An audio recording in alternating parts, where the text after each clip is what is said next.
નમસ્કાર, આપ જોઈ રહ્યા છો CNCC ગુજરાત। અબડાસા તાલુકાના સરપંચ સંગઠન દ્વારા અબડાસા તાલુકા વિકાસ અધિકારીને આવેદનપત્ર પાઠવવામાં આવ્યું, જેમાં અબડાસા તાલુકાની ગ્રામ પંચાયતોના વિવિધ સમસ્યાઓનું નિરાકરણ કરવા માટે આવેદનપત્ર આપવામાં આવ્યું હતું, જેમાં જણાવવામાં આવ્યું હતું કે તાલુકા પંચાયતમાં અધિક મદદની ઇજનેરની કાયમી નિમણૂક કરવામાં આવે, અબડાસા તાલુકાની તમામ ગ્રામ પંચાયતના વિકાસ કામોના બિલ આપ્યાની તારીખથી 8 દિવસમાં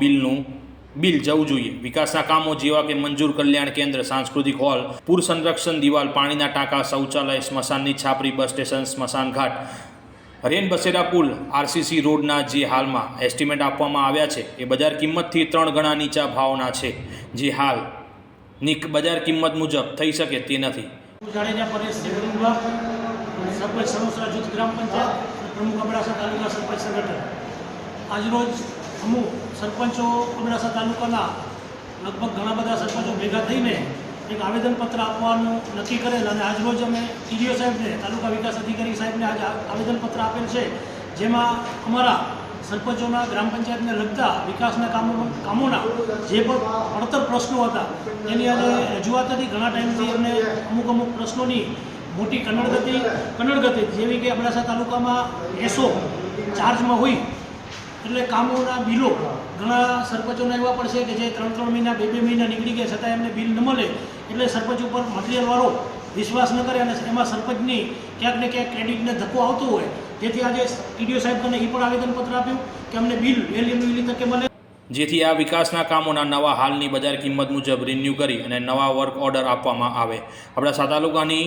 ઘણી ગ્રામ પંચાયતના વિકાસ કામોના બિલોમાં 1 થી 4 મહિનાથી વિલંબ થયેલ છે, જેથી અન્ય કામો સરપંચશ્રી કરી શકે તેમ નથી, જે બાકી રહેલ વર્ક ઓર્ડર રિવાઇઝ કરીને આપવામાં આવે।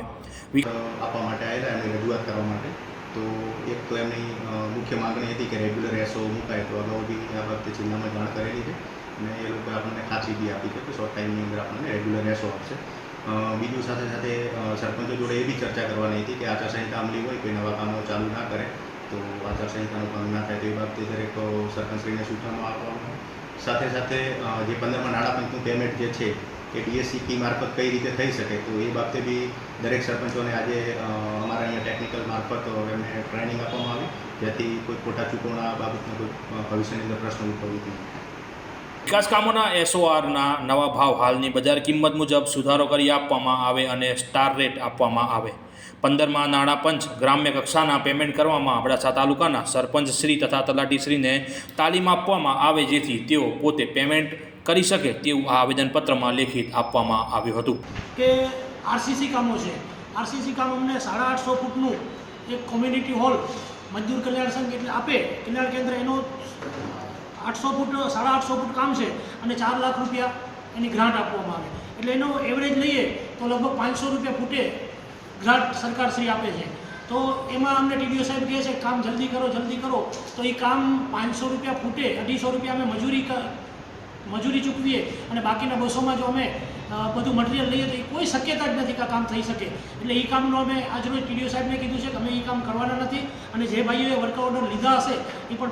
પાછા પરત કરશે અને જે પણ RCC કામ છે જેવા કે પાણીના ટાંકા છે કે RCC દિવાલ છે કે એવા RCC જેટલા પણ કામો છે એમાં એસ્ટિમેટમાં સુધારો હોવો જોઈએ, કારણ કે અબડાસા